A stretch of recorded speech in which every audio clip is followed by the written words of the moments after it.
मैं हूं अलीना फारूक शेख। आज प्रोग्राम में हमने बात करनी है मुल्क में एक तो ज्यादती का वाक़या हुआ, मोटर इंसिडेंट जिसने पूरी कौम को हिला के रख दिया, और उसके बाद हमने देखा कि अभी तक मरकजी मुलजिम गिरफ्तार नहीं हुआ है।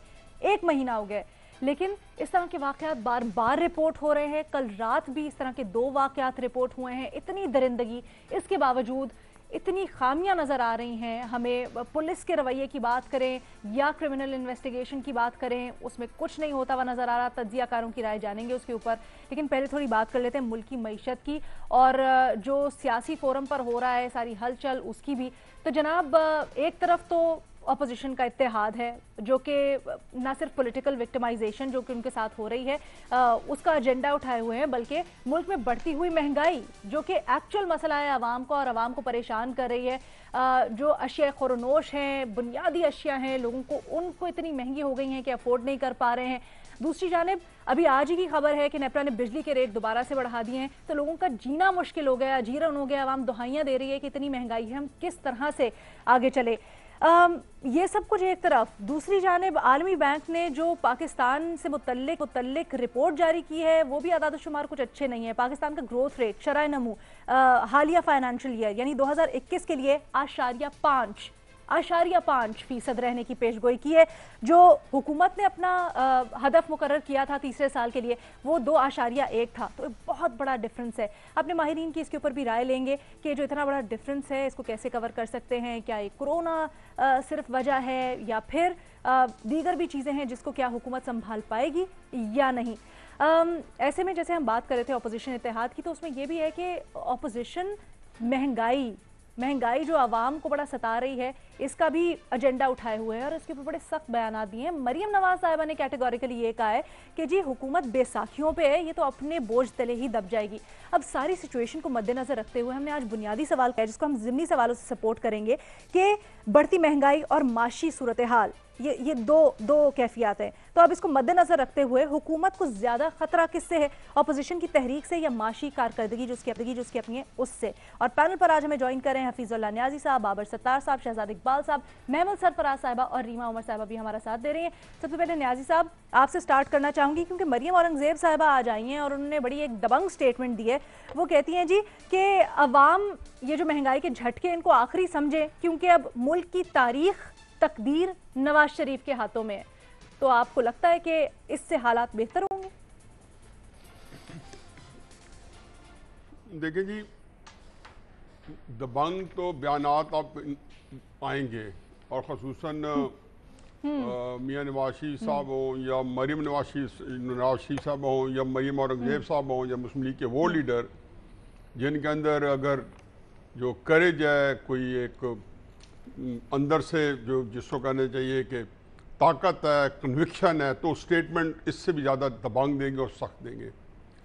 मैं तो आपके प्रोग्राम में मेरा ख्याल है कि दर्जनों दफ़ा कह चुका हूँ कि जो इक़्तिसादी बहरान होता है, इक़्तिसादी जो बदहाली होती है, वो हमेशा मुआशी अदम इस्तेकाम की कोख के अंदर पलता है और वहीं से जन्म लेता है। हमारे पास इसकी पूरी तारीख भरी पड़ी है। जो तजर्बा पाकिस्तान को इसके अंदर है, यहाँ तक फ़र्ज़ के शरह नमू है आपने बताया है, अब इसके जो वेरिएबल्स हैं वो भी दर्जनों हैं और सारे से अंदाज होते हैं। वो प्रोग्राम मेरा ख्याल है हमारा प्रोग्राम उस एंगल से है ही नहीं, वरना आप कोई टेक्निकल एक्सपर्ट्स देते। मैं हमेशा समझता हूँ कि असल जो रीज़न होती है वो टेक्निकलिटी से ज़्यादा एक सियासी जो बयानिया होता है या सियासी मुल्क का जो कल्चर होता है वो करता है। अब इस मुल्क की जो जब भी सियासी कार्ड पे छाड़ होती है, अब 2-3 चीज़ें इस मुल्क में मुस्तहकम है। पहली चीज़ है कि हुकूमत को, किसी हुकूमत को गिराना, उसको जलील करना, उसको ख्वार करना, उसको परेशान करना। 1951 से लेके आज तक हमने कत्ल भी होते देखे हैं वज़ीर आज़म, हमने वज़ीर आज़म फांसी चढ़ते भी देखे हैं, हमने वज़ीर आज़म एग्ज़ाइल होते देखे हैं। सुरवर्दी तक को, बेनज़ीर साहबा को, नवाज शरीफ साहबा को, बेनज़ीर साहबा 2-3 दफ़ा एग्ज़ाइल हुई। ये सारी चीज़ें देखी, जेलों में देखे हैं, 10 साल की, 12 साल की। फिर उसके बाद फांसी की सजा के करीब नवाज शरीफ साहब पहुँचे हुए हैं और बच गए। किससे कैसे बच गए आज तक तल मिला रहे हो गए जो नहीं दे सके। फिर हुकूमत बनाना भी बड़ा आसान होता है, पलक झपकते ही। जवाहरलाल नेहरू ने कहा था 1958 के अंदर 57 में जब फिरोज कानून बने, उसने कहा मैंने इतनी धोतियाँ या सलवारें नहीं तब्दील की जितनी पाकिस्तान ने अपनी पिछले 7-8 सालों में वज़ीर आज़म तब्दील कर लिए हैं। तो ये इससे बड़ा तंज टॉन्ट उस वक्त 50 में आपको थप्पड़ मारा गया था। अब इस इस्तेकाम के साथ फिर आपने 2014 के धरने दिए, उसका रिजल्ट आपने देख लिया। 2016 के अंदर फिर आपने कैंपेन चलाई, क्योंकि पहनामा ने जो क़यामत क्रिएट करनी थी उसके असरात नजर नहीं आ रहे थे।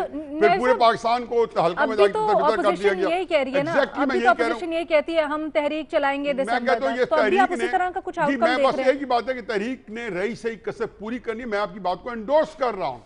ये आपने तो क्वेश्चन की सूरत में किया, मैंने इसको स्टेटमेंट की सूरत में ले रहा हूँ कि आप बिल्कुल सही कह रही हैं। मैं थोड़ा सा चार फिक्र बैकग्राउंड में आपको बता दिया है कि आप जो सियासी इस्तेकाम है, दोबारा दोहरा देता हूँ, ये फिक्रा यहाँ जियो में मेरा पेटेंट बन चुका है कि मुआशी बुरान जो है वो सियासी अदम इस्तेकाम की कोख में पलता है, वहाँ से जन्म लेता है।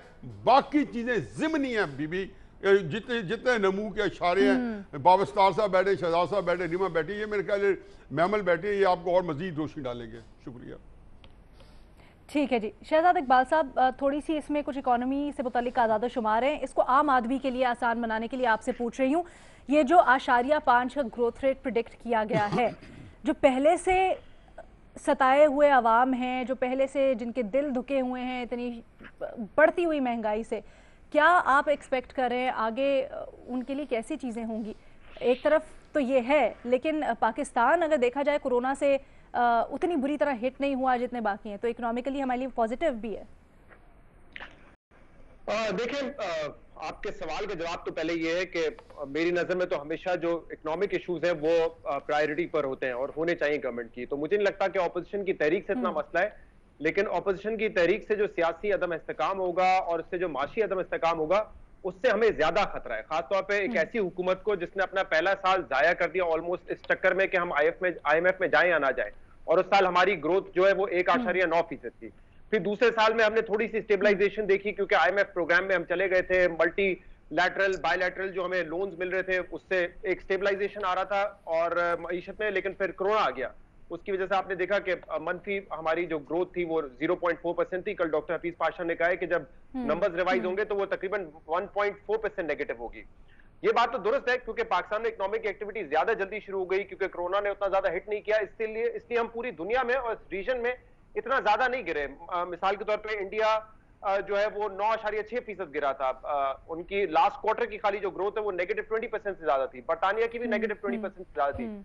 लेकिन इन दूसरे ममालिक के हवाले से वर्ल्ड बैंक ये कहता है कि उनकी जो रिवाइवल होगी अगले साल, यानी कि FY21 में, फिस्कल ईयर 21 में, वो ज्यादा तेज होगी। इंडिया 5.4% से ग्रो करेगा, अफगानिस्तान 2.5% से ग्रो करेगा, मालदीव 9.3%, श्रीलंका 3.3% और बांग्लादेश 1.6%। तो उसके मुकाबले में पाकिस्तान अगर सिर्फ 0.5% से ग्रो करेगा तो वो यकीनन एक बहुत ज्यादा इंपैक्टफुल होगा। वैसे मेरा अपना ख्याल है कि कुछ आदाद शुमार, अब मुझे नहीं पता वर्ल्ड बैंक कितना क्लोजली इन चीजों को देख रहे हैं, पिछले महीने के जो नंबर्स आए हैं लार्ज स्केल मैन्युफैक्चरिंग ग्रोथ के, जिसका एक बड़ा कंट्रीब्यूशन होता है आपकी जीडीपी में, वो 5% की ग्रोथ थी। तो मेरा अपना अंदाजा है कि 1.5% के आसपास हमारी ग्रोथ हो सकती है, लेकिन वो भी बहुत कम है, क्योंकि पाकिस्तान की जो पॉपुलेशन ग्रोथ है ना वो 2.8% है। अब जब आप 2.8% से ग्रो कर रहे हैं और पिछले कई दिहाइयों से आप 2.83% से ग्रो कर रहे हैं, तो इस वजह से आपकी यंग पॉपुलेशन बहुत ज्यादा है। और जब यंग पॉपुलेशन होगी, उनकी जाहिर सी बात है नौकरियां उनको चाहिए, उनको एजुकेशन चाहिए, उनको हेल्थ केयर चाहिए, ये तमाम चीजें चाहिए जो आप उनको नहीं प्रोवाइड कर सकते अगर पाकिस्तान जैसी मईशत 2 या 3 या इवन 4% से ग्रो करे।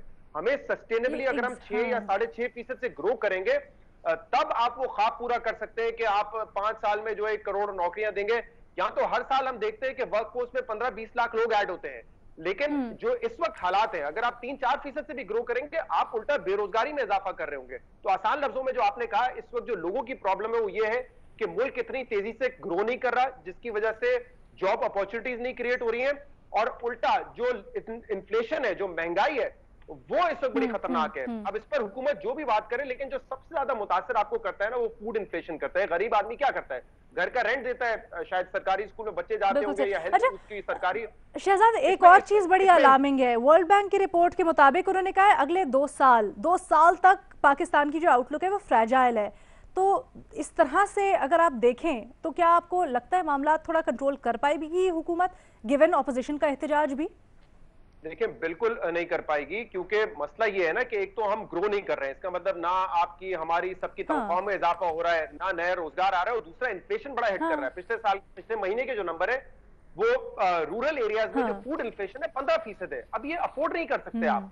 तो जो ये स्टैगफ्लेशन के पीरियड से हम गुजर रहे हैं, जहां पे अफराते ज़र बढ़ता जा रहा है, चीजें महंगी होती जा रही है, जॉब अपॉर्चुनिटीज मिल नहीं रही, ये बड़ा खतरनाक है। और इसीलिए मुझे दिल चाहता है कि जाके अपना सर कहीं दीवार पे मारूं।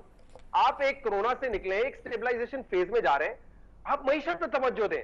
अगर आप कहते हैं कि ये मिसाली मिलिट्री सिविलियन अलायंस है आपका और ये मुल्क को तरक्की की तरफ लेके जाएगा, तो आप अपनी एनर्जीज फिर वहां पे सर्व करें ना, या बजाय इसके कि आप पकड़ धकड़ में लग जाएं। अच्छा, और अब ये चीज ये जो आपने ये चीज कही है ना, लोगों के लिए जरूरी है पकड़ धकड़ का। अगर ये मतलब होता कि पाकिस्तान या तो अरबों डॉलर बचा रहा होता मनी लॉन्ड्रिंग के, या अरबों डॉलर वापस आ रहे होते, तो फिर हम कहते हैं कि ठीक है आप अपना टाइम वहां पे लगाएं।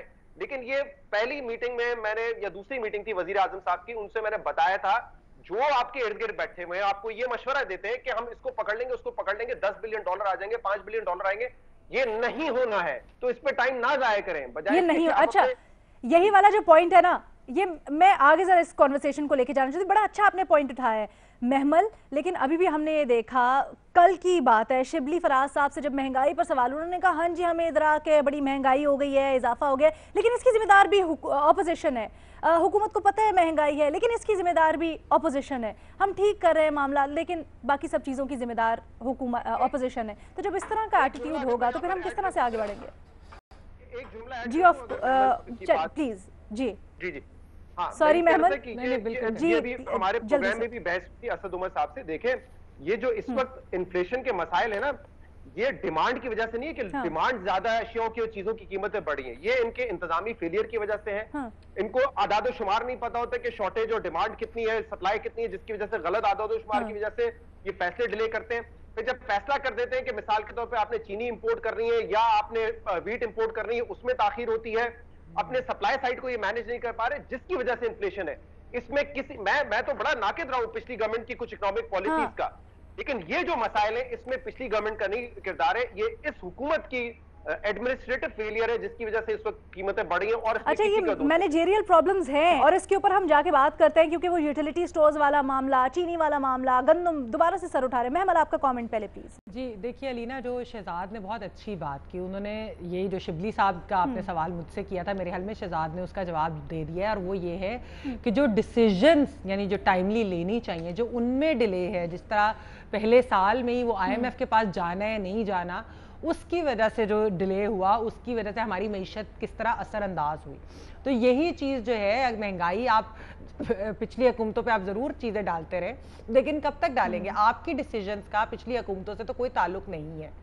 अच्छा, अब अगर आपके सवाल के ऊपर आ जाए, ओवरऑल जो सवाल है, देखिए मैंने पहले भी एक बार कहा था कि ये दोनों चीज़ें इंटरलिंक्ड है। ऑपोजिशन की तहरीक कामयाब नहीं हो सकती या उसके अंदर जान नहीं आ सकती जब तक गवर्नमेंट परफॉर्म कर रही हो। ये हमने बहुत सारे ममालिक में देखा है, या आप चाइना देख लें और इस तरह के ममालिक, मतलब खैर चाइना में तो उस तरह से ऑपोजिशन नहीं होती, बट इन द सेंस के जो अगर, या टर्की देख लें, एक्चुअली टर्की की एग्जांपल है कि जब वो एक माशी चाहिए होता है, हाँ जी, कि माशी इस्तेकाम जब हो ना, तो अगर इस तरह की कोई तहरीक या कोई चीज़ इस तरह की चलती भी है हुकूमत मुखालिफ, तो उसको कोई घास नहीं डालता। यही चीज़ हमने देखी थी कि जब मौलाना फजलुर रहमान का धरना चला था, तो एक मॉरल सपोर्ट थी। अब देखिए एक बात, अपोजिशन की तहरीक को इस बात के ऊपर तो है नहीं कि जी हमारे ऊपर केसेस हैं, मतलब अगर खाली इस बात के ऊपर होती तो किसी को कोई फ़र्क ना पड़ता, सिवाय उनके जो बड़े सख्त सपोर्टर्स हैं, हार्डकोर सपोर्टर्स के। ज़रदारी साहब के ऊपर केसेस हैं, या शहबाज शरीफ साहब पे केसेस हैं, या नवाज शरीफ साहब पे केसेस हैं, लोगों को नहीं उस चीज़ से इतना फ़र्क पड़ता। अगर गवर्नमेंट परफॉर्म कर रही होती तो फिर असल चीज़ है कि जब ये ऑपोजिशन की तहरीक चलेगी तो सड़कों पे तो शायद उतने लोग आएंगे, लोग ये नहीं मैं कह रही कि नहीं आएंगे, लेकिन सड़कों के लोगों की वजह से तहरीक नहीं चलती। एक ब्लैक स्वान इवेंट होता है, एक ऐसी अनप्रिडिक्टेबल सी चीज़ होती है जो फिर किसी के भी कंट्रोल में नहीं रहती, क्योंकि एक अगर मॉरल सपोर्ट है सोसाइटी की जिस तरह ये बात जैसा शहजाद ने भी की, वर्ल्ड बैंक की रिपोर्ट में भी है कि 0.5% अगर होगी जीडीपी, लोएस्ट होगी साउथ एशिया में, अगर वो उससे ज्यादा बढ़ा भी दे, चले वर्ल्ड बैंक के फिगर्स चले सही ना भी हो, फिर ये टिड्डी दल का जो है हमला, उसकी भी वर्ल्ड बैंक ने बात की है। उन्होंने कहा हैवी मॉनसून रेन्स आनी है जिसकी वजह से आपकी जो क्रॉप्स हैं वो डैमेज हो जाएंगी और उसके बाद आपकी फूड सिक्योरिटी का मसला होगा। जब घरों में खाना नहीं होगा, भूख होगी, महंगाई इतनी होगी, तो फिर आप मुझे बताइए कि आवाम जो है उनको एक पुश चाहिए होती है ना, तो वो ऑपोजिशन की तहरीक को एक वो पुश देंगे। इसलिए ये खतरनाक चीज़ है हुकूमत के लिए। मैं समझती हूँ कि दोनों चीज़ें एक तो इंटरलिंक्ड है और अगर वो नहीं करेंगे परफॉर्म तो उसका फायदा ऑपोजिशन की तहरीक होगा। अदरवाइज ये नहीं है कि ऑपोजिशन को अपने केसेस के बलबूते के ऊपर कोई एक तहरीक बड़ी निकाल सके। अच्छा, जो आप कह रही हैं बिल्कुल ठीक, लेकिन रीमा इस डिबेट को थोड़ा सा आगे लेके चलते हैं। एक राय ये भी है कि ऑपोजिशन जब बात करती है, एहतजाज की बात करती है, तो वो जो एक पॉलिटिकल विक्टिमाइजेशन या हमारे साथ ये बुरा हो रहा है, हमारे लीडरान के साथ ये हो रहा है, वो बयानिया ज़्यादा स्ट्रॉन्ग हो जाता है, वो सामने आके ज़्यादा प्रोमिनेंट होता है और अवाम के हुकूक, अवाम की महंगाई, उनकी परेशानियाँ ज़रा बैकफुट पे चली जाती हैं। आप इसको कैसे देखती हैं? शुक्रिया अलीना। मेरा ख्याल है जब ऑपोजिशन की बात कर रहे हैं और पीडीएम की बात कर रहे हैं तो उनका जो बुनियादी डॉक्यूमेंट है वो 26 पॉइंट्स हैं जो एपीसी के बाद उन्होंने पब्लिक किया। और उन 26 पॉइंट्स में आप देखें महंगाई, इन्फ्लेशन, जो इकोनॉमिक ग्रोथ की कमी, ये सब उन्होंने उसमें हाईलाइट किए हुए हैं। तो मेरा ख्याल है ये थोड़ा सा हम अनफेयर हो जाते हैं ऑपोजिशन पे जब हम कहते हैं कि वो सिर्फ अपने केसेस बचाने के लिए तहरीक चला रहे हैं। उनके लिए इन्फ्लेशन एक बहुत अहम इशू है, महंगाई एक बहुत अहम इशू है और वो उनके 26 पॉइंट्स में भी है। ऑब्वियसली जब हम टीवी टॉक शोज होते हैं उसमें ज़्यादा सेंसेशनलिज्म की तरफ हम ज़्यादा जाते हैं, तो उसमें केसेस की बात करना, सेडिशन की बात करना, ट्रीजन की बात करना, ये चीज़ें ज़्यादा बिकती हैं, तो शायद इसलिए उसको ज़्यादा डोमिनेट करता है वो डिस्कोर्स। लेकिन मुझे नहीं लगता ये दुरुस्त है कि ऑपोजिशन महंगाई की या इकोनॉमिक परफॉर्मेंस की बात नहीं करती। शायद उन्हें ज़्यादा करनी चाहिए, लेकिन वो उनके बयानिए में, उनके डिमांड्स में वो है उस लिस्ट में। मैं महमल की बात थोड़ी, मैं उनसे बिल्कुल एग्री करती हूँ इंटरलिंकेजेस के बारे में, उसकी थोड़ी आगे मैं बढ़ाना चाहूँगी। ये दोनों तरफ की बात है नीना। अब अवाम जो है, अगर महंगाई है, उनके और इश्यूज हैं, वो किस तरह एक्सप्रेस कर सकते हैं उन इश्यूज को? मेरा ख्याल है उनको भी ऑपोजिशन की ज़रूरत पड़ती है, क्योंकि ऑपोजिशन की एक लीडरशिप रोल अगर हो तो इस तरह की तहरीकें भी बेहतर चल सकती हैं। तो मेरा ख्याल है दोनों एक दूसरे पे डिपेंडेंट हैं। ये जो इश्यूज जिनकी हम बात कर रहे हैं आज, ये भी इसी तहरीक के थ्रू बेहतर तरह से उनकी बात हो सकती है। और दूसरी तरफ ऑपोजिशन जो है वो भी, उनके बयानिए को भी स्ट्रेंथ मिलती है, क्योंकि देखिए हुकूमत एक बहुत बुरी सिचुएशन में है इस वक्त। उनका पूरा बयानिया था जो अकाउंटेबिलिटी के ऊपर, लेकिन अफसोस के साथ कहना पड़ा है कि उनकी जो कारकर्दगी है उसने उन्हीं के बयानिए को डिफीट कर दिया है। अब तो वो इनकॉम्पिटेंट, करप्ट लोग नहीं है हुकूमत में, लेकिन फिर भी हम देख रहे हैं आम आदमी तक, आम औरत तक उस तरह से बेनिफिट्स हम नहीं देख रहे, इकोनॉमिक ग्रोथ हम नहीं देख रहे, परफॉर्मेंस हम नहीं देख रहे। तो उन्हीं का जो बयानिया था कि पाकिस्तान के सब मसाइल उन कुछ करप्ट लोगों की, इनकॉम्पिटेंट लोगों की वजह से थे, वो डिफीट हो जाता है। तो ये दोनों चीजें लिंक्ड हैं। अवाम को, हम ऑपोजिशन को इतना ज्यादा हम डीमोनाइज करते हैं कि हमें लगता है ऑपोजिशन जो है वो अवाम से हटके है, वो नहीं है। और एक और मौका है ऑपोजिशन को ये दिखाने का कि वो अवाम की ही बात लेके आगे चलते हैं।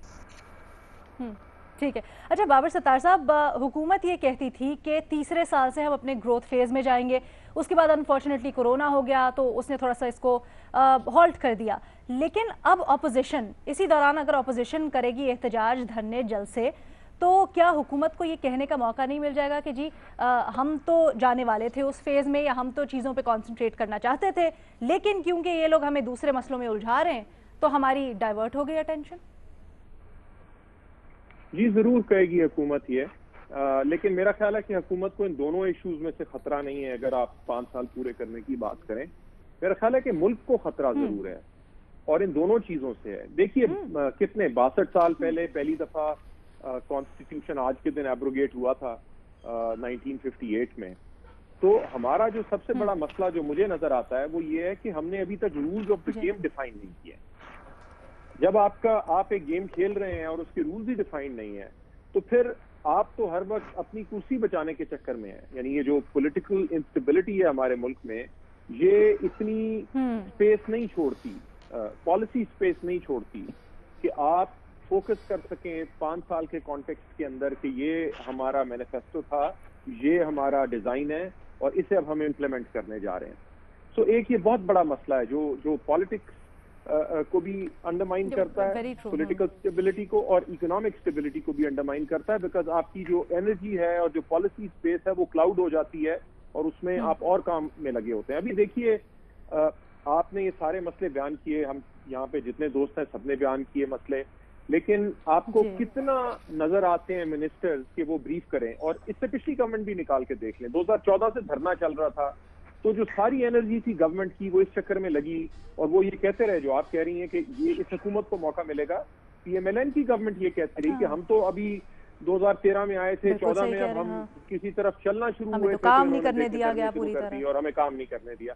सो वो सारी एनर्जी उनकी भी लगी इस काम में, इनकी भी इस काम में लगेगी। इस वजह से जो एक्चुअल काम है आपके मिनिस्टर्स का, जो कैबिनेट का, जो गवर्नमेंट का एक्चुअल काम है, कि वो उस पे आपको ज्यादा पॉलिसी स्टेटमेंट कहाँ नजर आती है कि हम ये करने जा रहे हैं। आप हेडलाइंस में आ जाएगी हम ये कर देंगे, लेकिन एक्चुअल डिबेट जो है वो नहीं होती उस चीज के ऊपर। और उसकी एक बड़ी प्रॉब्लम जो है, देखिए पीटीआई की गवर्नमेंट का एक बहुत बड़ा प्रॉब्लम ये है कि इन्होंने डायग्नोसिस ठीक नहीं किया।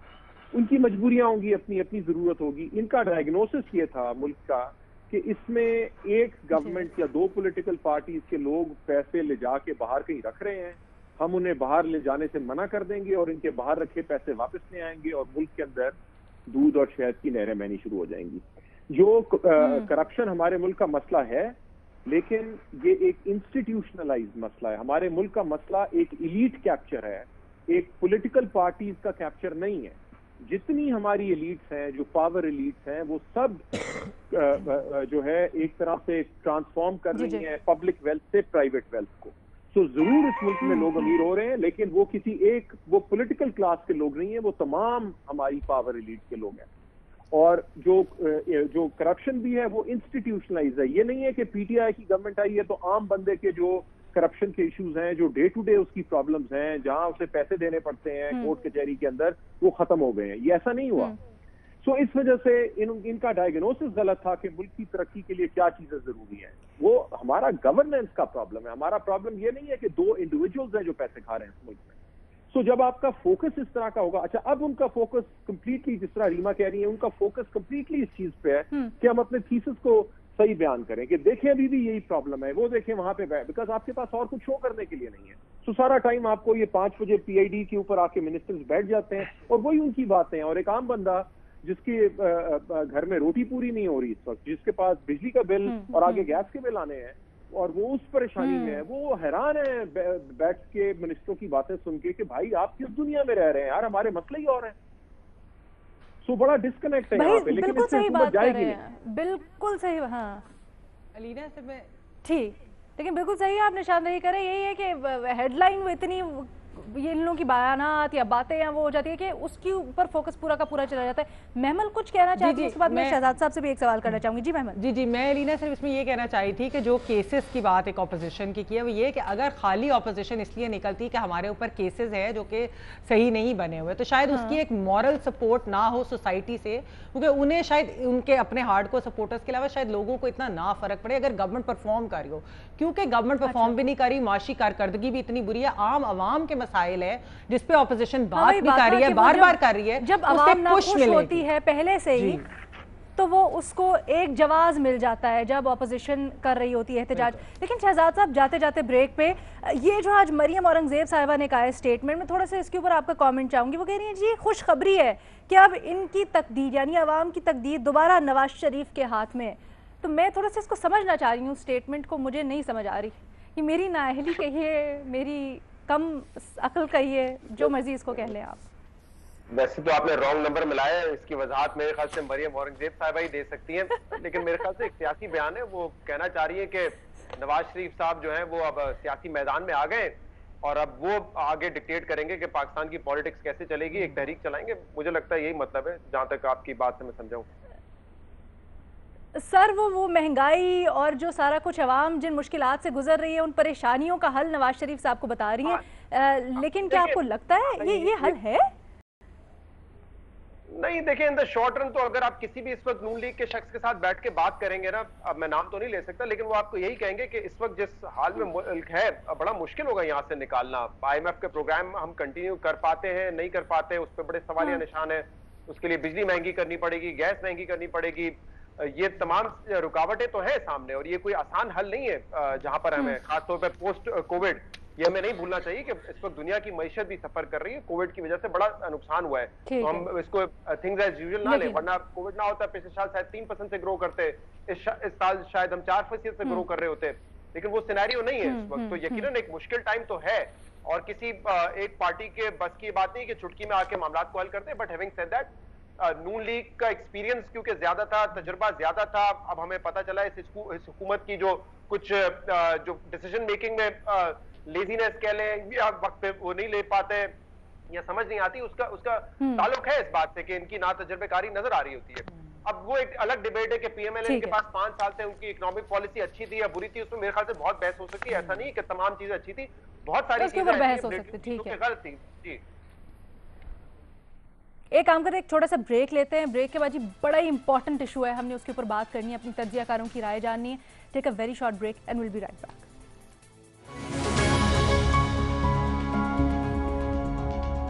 जनाब, आज फिर एक बार हम लोग, जो दिल हैं हमारे बड़े अफसरदा हैं, जो कल रात से डिटेल सामने आ रही हैं, बच्चों के साथ ज्यादती हुई है, बच्चों को ज्यादती के बाद कत्ल कर दिया गया। और अगर आप उनमें से कुछ तस्वीर देखें तो सच बात है कि आप उनको देख भी नहीं सकते पूरी आंख भर के, क्योंकि वो इतनी बुरी हालत में उस बेचारी की बॉडी है कि आपका दिल कांप जाता है।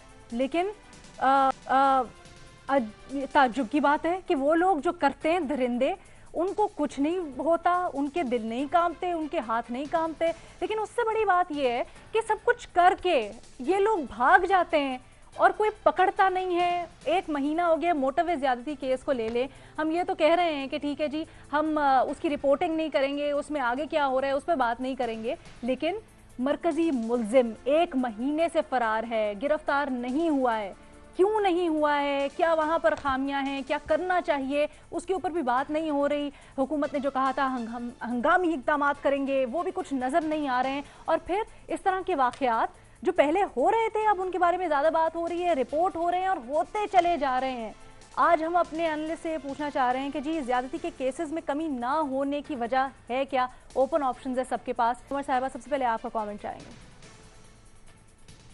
अलीना, अफसोस के साथ कहना पड़ता है कि जब भी हम ऐसे इश्यूज पे बात करते हैं, हम बिल्कुल डाइग्रेस कर जाते हैं और उन इश्यूज को अहमियत देते हैं जिनका कोई ताल्लुक ही नहीं होता इन सॉल्यूशंस की तरफ। जैसे जब मोटरवे गैंग रेप हुआ, उसके बाद आप देखिए वजीर आज़म साहब ने क्या उसका बताया कि वजूहात क्या थी। उन्होंने कहा सबसे पहले कि हमारे यहाँ फहाशी बहुत ज़्यादा है, हॉलीवुड को ब्लेम किया, बॉलीवुड को ब्लेम किया, डिवोर्स रेट को ब्लेम किया। कुछ समझ नहीं मुझे आई उसका क्या ताल्लुक है जिनसी ज्यादती के साथ या जिनसी तशद्दुद के साथ। फिर उसका हल उन्होंने जो ज्यादा बताया, जिस पे फोकस किया गया, वो था कि आप केमिकल कैस्ट्रेशन और डेथ पेनल्टी जो है वो इंट्रोड्यूस करते हैं। ये हमने और भी बहुत वज़रा का जो रिस्पॉन्स था वो यही था कि सजाएं आप बढ़ाएं, फहाशी आप कम करें। इसके अलावा विक्टिम ब्लेमिंग हुई कि आप बाहर क्यों निकलते हैं, ख़वातीन को अपने महरम के साथ, अपने शौहर के साथ, भाई वालिद के साथ निकलना चाहिए। इन सब चीज़ों पे हमने इतना टाइम स्पेंड किया कि हम वो जो बाकी लोग बात कर रहे थे, जो इन केसेस को स्टडी करते हैं, जो सिर्फ रिएक्टिव या इमोटिव रिस्पॉन्सेज नहीं देते, लेकिन जो असल में सोल्यूशन की तरफ जाना चाहते हैं, कि पाकिस्तान में इन्वेस्टिगेशन ऐसे जुराइम की बहुत कमज़ोर होती है, आप लोगों को कन्विक्ट ही नहीं कर सकते, आप सजाओं पे कैसे, फौरन सजाओं पे कैसे बात कर सकते हैं। उन सब बातों को कहा गया कि ये किताबी निसाबी बातें हैं। ये लोग जो राइट्स की बात करते हैं या क्रिमिनल जस्टिस सिस्टम की बात करते हैं, उनको पता ही नहीं है, वो प्रिविलेज्ड हैं।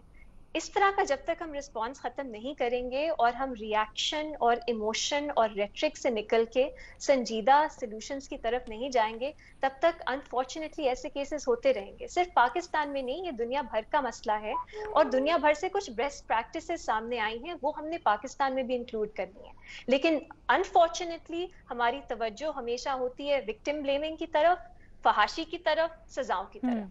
हम एक्चुअल रीजंस की तरफ जाना ही नहीं चाहते, क्योंकि शायद उनमें ज्यादा काम की जरूरत है, रिसर्च की जरूरत है, वो उस तरह सेंसेशनलिस्ट नहीं होते, उसको उस तरह वाह नहीं होती, तालियां नहीं बजती। लेकिन हल उसी तरफ है रीना, बेहतर इन्वेस्टिगेशन, बेहतर प्रोसिक्यूशन, ज्यादा कन्विक्शंस, और ओवरऑल ये एड्रेस करना कि सेक्सुअल वायलेंस एक पावर का क्राइम है, एक लस्ट का क्राइम नहीं है, और इसका एक रूट है पेट्रियार्की में, और ओवरऑल खवातीन का क्या एक रोल है, किस तरह समझा जाता है उनको सोसाइटी। अच्छा महमल, बड़ा अच्छा पॉइंट उठाया है रीमा ने। अभी हमने हाल ही में एक इंटरव्यू देखा, वजीर आज़म इमरान खान कहते हैं कि जी मुल्क में बढ़ती फहाशी की वजह हॉलीवुड बॉलीवुड है।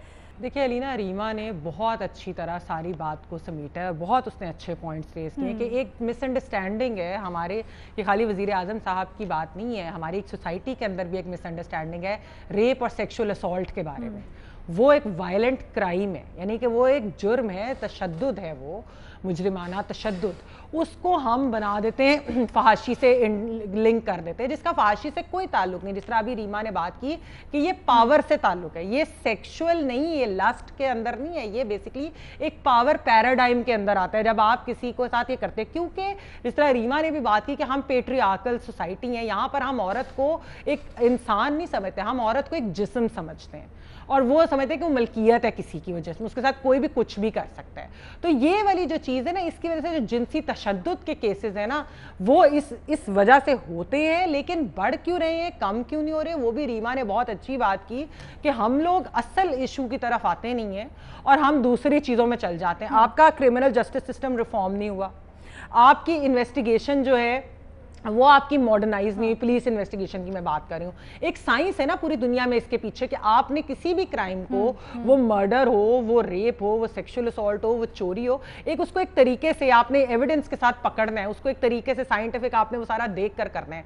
तो जब आप यहाँ पर वो करते ही नहीं है, यहाँ पर ये है कि वो औरत अपने हस्बैंड के बगैर क्यों गई, वो रात के इस पहर उस सड़क से क्यों नहीं गई, ये बच्चों का क्या कसूर है जिन बच्चों के साथ आपने जो बात की है। तो ये बेसिकली एक माइंडसेट है हमारा अनफॉर्चुनेटली कि हम असल इशू पे ही नहीं आते, हम कहते हैं बस लटका दो सब कुछ खत्म हो जाएगा। नहीं, हमें कन्विक्शन रेट भी बढ़ाना है, हमें एक साइंटिफिक मेथड के थ्रू इन चीज़ों को, केसेस को परस्यू करना है।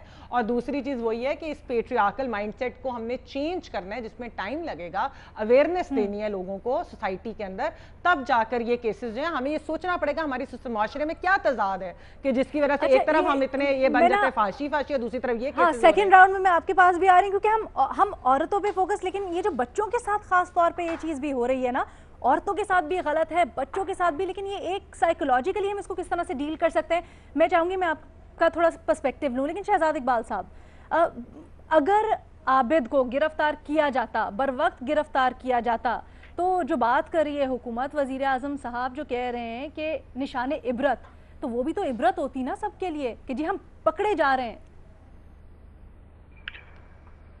अलीना, आपने ठीक कहा, एक तो औरतों के साथ ज्यादती इस मुल्क में होती है, बल्कि दुनिया भर में है, लेकिन यहाँ पे समझ नहीं आता कि इस माइंडसेट को आप कैसे एक्सप्लेन करेंगे कि बच्ची है 2.5 साल की या किसी शहर में 4 साल का बच्चा है। I really don't have words कि मैं कैसे एक्सप्लेन करूं। इसमें वायलेंस भी है, पावर का नशा भी है, लस्ट भी है, तमाम चीजें हैं, हैवानियत है, जिसके बाद मेरे ख्याल से कोई शख्स ये कर सकता है। और मेरे ख्याल से इस पे कई मरतबा हम बात कर चुके हैं, और मेरे ख्याल से आइंदा भी अगर कई मरतबा बात करें तो वो कम होगा, क्योंकि एक बहुत बड़ा इशू है। दूसरी सियासत तो चलती रहेगी, लेकिन उस फैमिली पे क्या गुजरती होगी जिसकी पास उस 2.5 साल की बच्ची की लाश आती होगी। फिर डीपीओ का कहना कि उसके जिस्म पे जानवर के पंजों के निशान है, बड़ी हिम्मत की बात है उन लोगों के लिए, अगर वो इस सब के बाद भी जिंदा हैं और उसको बर्दाश्त कर रहे हैं। कई मरतबा हम इस चीज पे बात कर चुके हैं कि कन्विक्शन आपने पहले तो पकड़ना है। अब ये आबिद के बारे में क्या मैं बात करें हुकूमत के हवाले से, जो इसके वजीर आके कह रहे थे 4 दिन में पता लगा लिया कौन है, 4 दिन में पता लगा लिया।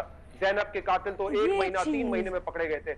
ये मुकाबला कर रहे हैं बैठ के कि हमने 4 दिन में पता लगा लिया, तुमने 6 दिन में पता करके लगा लिया। किस किस्म की डिबेट होती है? एक वाले लीडर ऑफ द ऑपोजिशन खड़े होकर कहते हैं कि जिस सड़क पे ये हुआ सड़क हमने बनाई है। मतलब क्या माइंडसेट क्या है हमारी सोसाइटी का? मतलब इखलाकी तौर पे तो गिर ही गए ना। किसी चीज की अगर जरूरत है तो शायद इखलाकी तरबियत की जरूरत है इस वक्त हमें। और दूसरा, जहां तक ये बात है, कई मरतबा कह चुके हैं कि आपको पुलिसिंग बेहतर करनी होगी, इन्वेस्टिगेशन बेहतर करनी होगी, प्रोसिक्यूशन बेहतर करके कन्विक्ट करना पड़ेगा। सजा तो बाद में आएगी ना, कि सजा उसको फांसी की देनी है, सरेआम लटकाना है, कैस्ट्रेशन करनी है। पहले बंदा तो पकड़ा जाए, पहले बंदा कन्विक्ट तो हो। पूरे वो 2.5% के हाँ। कन्विक्टेड, वो 2.5% के कन्विक्शन रेट के बाद हम डायरेक्ट सजाओं पे बात कर रहे होते हैं कि क्या है। दुनिया में हर किस्म की डिबेट है। मैं महमल और यहाँ पे तो बंदा ही नहीं हाथ आ रहा, यहाँ पे तो बंदा ही नहीं हाथ आ रहा। इत्तेफाक करता हूँ, और मेरे ख्याल से इस पे ज्यादा रोशनी ये डाल सकते हैं। देखिए, दुनिया भर में जो ये वजीर आजम तो खैर सारा फोकस ही उस पे कर देते हैं, लेकिन दुनिया भर पे इस पर भी डिबेट होती है। रिसर्च पेपर्स भी है इस बात पे कि अगर कोई दुनिया में फांसी, और फांसी का ये मतलब नहीं कि आपका कोई बिस्किट का ऐड आ रहा है उसको आप फांसी के अंदर डालते हैं। जो पॉर्न वेबसाइट्स वगैरह है उसके हवाले से बड़ी रिसर्च है कि उसका क्या इंपैक्ट होता है एक क्रिमिनल पर जो कि सेक्सुअली वायलेंस करता है, उस पर क्या इंपैक्ट होता है। जब उसको बाद में रिहेबिलिटेशन में रखा जाता है तो बाद में उसको इन चीजों से दूर रखा जाता है, तो उसका भी कहीं ना कहीं इंपैक्ट जरूर है। लेकिन आप अगर सारा फोकस उस पर करेंगे और उसको बुनियादी वजह बता देंगे तो आप असल इश्यू से डिस्ट्रैक्ट करेंगे। क्योंकि यहाँ पे सिर्फ ये औरतों के साथ नहीं हो रहा, 4-5 साल के बच्चों के साथ हो रहा है, बच्चियों के साथ हो रहा है। उसका क्या जवाब आप पेश कर सकते हैं? कुछ पेश नहीं कर सकते। ठीक है जी, हम डिस्कशन को कंटिन्यू करेंगे एक ब्रेक के बाद। ब्रेक के बाद खुशामदीद। न्याजी साहब, हमारा तो बुनियादी इशू यही है कि भाई लोगों को ये तासुर है कि जी हम जो मर्जी कर जाएं, हम मादर पिदर आज़ाद हैं और हमारी पकड़ नहीं होगी। जब किसी के जहन में ये है ना कि मैं तो जो मर्जी कर लूं पकड़ा ही नहीं जाऊंगा, तो वो जड़ होती है किसी भी जुर्म की। लेकिन जी असल में मेरा तो कन्फ्यूजन एक और भी है कि जैसे शहजाद साहब ने फरमाया और मैं उसी को आगे चलाऊँगा कि हमारे यहाँ एक लायानी, एक ला हासिल किस्म की बहस शुरू हो जाती है। फिर हर बंदा ये समझता है वो अक्ल कुल भी है और उसके पास सोल्यूशन भी है। फिर हर बंदा कन्विक्शन के साथ फिर रहा है। मेरी एक अपनी कन्विक्शन है तो मैं उस कन्विक्शन को अपना नूर बसीरत भी साथ आम करूँगा कि मेरा नूर बसीरत जो है वो ही आप अडॉप्ट कर लें। और उसके अंदर फिर ख़ास एक जावी में होता है। कोई कई दफ़ा आदमी की अपनी नजरियाती एंगलिंग होती है, कोई उसमें कोई मजहब को गुस्सा लाएगा, कोई मजहब के खिलाफ एक आपका जो भी तज्जिया है वो या आपकी राय है वो आपके तजर्बे पे बेस्ड है, तो हम बिल्कुल चाहेंगे कि अगर आपकी मुख्तलिफ भी राय तो आप शेयर करें उसको। मेरा ख्याल है मैं बात हम उसका एहतराम करते हैं। मैं ये नहीं कह रहा हूँ, मेरा ख्याल मैं एक जनरल बात कर रहा हूँ, मैं अपनी नहीं कर रहा हूँ। ये जो रियलिटी पूरी सोसाइटी के अंदर जो हम, इसका मैंने रिपोर्ट कार्ड की बात नहीं कर रहा हूँ, मैं ओवरऑल हमारे मुल्क के अंदर जैसे शहजाद साहब ने कहा है कि डिस्कशन शुरू हो गया। आपका टाइम नहीं है ना उसको मैं ज़्यादा एलिब्रेट करूँ। चलो to cut the story short, देखें जी पहली बात यह है कि मेरे नज़दीक हर चीज़ का एक ही हल है कि एक हुकूमत जो है उसके पास एक मॉरल अथॉरिटी हो और आइन और कानून हुक्मरानी कायम हो। जब हुक्मरान आइन और कानून तोड़ते हैं तो उसके बाद निचले सतह पर हो जाते हैं। मैं एक छोटी सी मिसाल दे दूँ जो कि इस मौके पर रेलेवेंट नहीं है लेकिन सिर्फ उसको एलिब्रेट कर जाएगी कि मेरे घर से मैं एक मजदूर को लगा और किसी दूसरा बंदा जो काम कर रहा था उसका मोटर बाइक चोरी करके चला गया। ये कोई 3-4 महीने की बात है, 5 महीने की। मैंने जाके नवाब टाउन के थाने में FIR जमा के लिए एप्लीकेशन दे दी।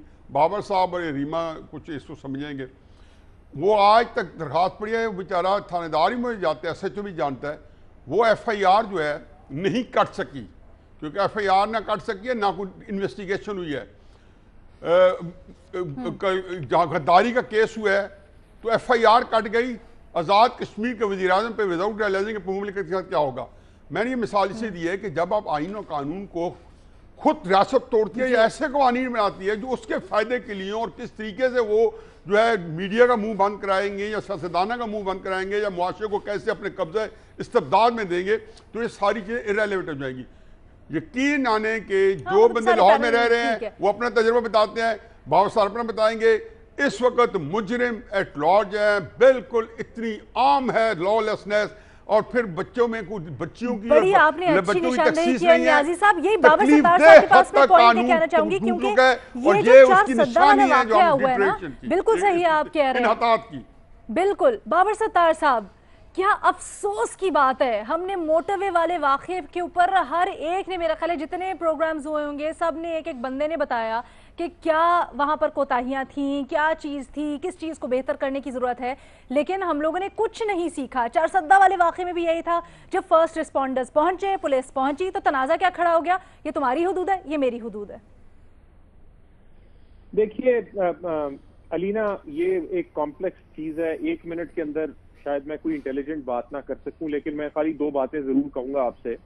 एक बात तो ये है कि फोकस आपको प्रिवेंशन पे भी करना है और उसके बाद पनिशमेंट के ऊपर करना है। सो शायद हम प्रिवेंशन के ऊपर उतना फोकस, देखिए कुछ तो ओवरलैपिंग चीजें हैं, बेशक आप एक जनरल सेक्सुअल हरासमेंट की बात करते हैं, पीडोफीलिया या बच्चों के साथ जाती, ये एक बड़ी स्पेसिफिक तरह का क्राइम है और उसके ऊपर दुनिया ने काम भी बहुत किया है, उसकी रिसर्च भी काफी ज्यादा है, उसके सोल्यूशन क्या हैं, और उसमें सबसे बड़ा सोल्यूशन जो है वो ये है कि आपको जो भी बच्चों का गार्डियन है, आपने बच्चों को की हिफाजत करनी है। बेशक आप उसे जब स्कूल भेजें, बेशक आप उसे घर में रखें, तो मैं एज अ पेरेंट, यानी आपका दिल दहल जाता है आपको कोई इस तरह की खबर मिलती है, क्योंकि जाहिर है आपकी आंखों के सामने अपने बच्चे आते हैं, तो उसमें बच्चे हमारे मुआशरे में सेफ नहीं है और उनकी उस तरह से अकाउंटिंग नहीं है कि वो दिन के मुख्तलिफ टाइम में क्या क्या कर रहे हैं और उन्हें कौन ओवरसी कर रहा है जिस तरह होनी चाहिए।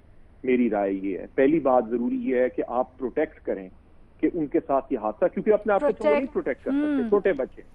उसके बाद दूसरी बात ये जो एक लार्जर इशू है क्रिमिनल जस्टिस सिस्टम का, वो आप किसी एक इशू के लिए क्रिमिनल जस्टिस सिस्टम को ठीक नहीं कर सकते। बाकी सबने भी बात की, न्याजी साहब ने भी बात की, अगर आप इसे ठीक करेंगे तो फिर ये सब चीजों के लिए ठीक हो जाएगा, और अगर आप इसे टूटा फूटा रखेंगे तो फिर ये नहीं हो सकता कि खाली बच्चों को तो वो प्रोटेक्ट करे और बाकी क्राइम्स के अंदर वो बिल्कुल इनइफेक्चुअल हो। सो ये कॉम्प्लेक्स डिबेट है। मेरा ख्याल है इसे कि किसने क्या कपड़े, भाई बच्चे ने क्या कपड़े पहने होंगे 2.5 साल के, यानी जो लोग ये बात कहते हैं कि जी देखिए कपड़े ऐसे थे, बिल्कुल सही कह रहे हैं बाबर साहब, और यकीन जानिए मुख्तलिफ पैराओं पर मुख्तलिफ जावियों से इतने सवालात हैं इसके ऊपर अभी तक कि मेरी सेटिस्फैक्शन नहीं हो रही इतने महदूद टाइम के अंदर, लेकिन हम इसको रोज़ उठाते रहेंगे, हम इसको गाहे बगाहे उठाते रहेंगे इस मामले को, क्योंकि इसके ऊपर बड़ा ज़रूरी है। यहाँ पर यह भी एक तनकीद होती है जी इन मामलों के ऊपर बात कर रहे हैं आप, करनी चाहिए नहीं करनी चाहिए, लेकिन सबसे पहला कदम है बात करना।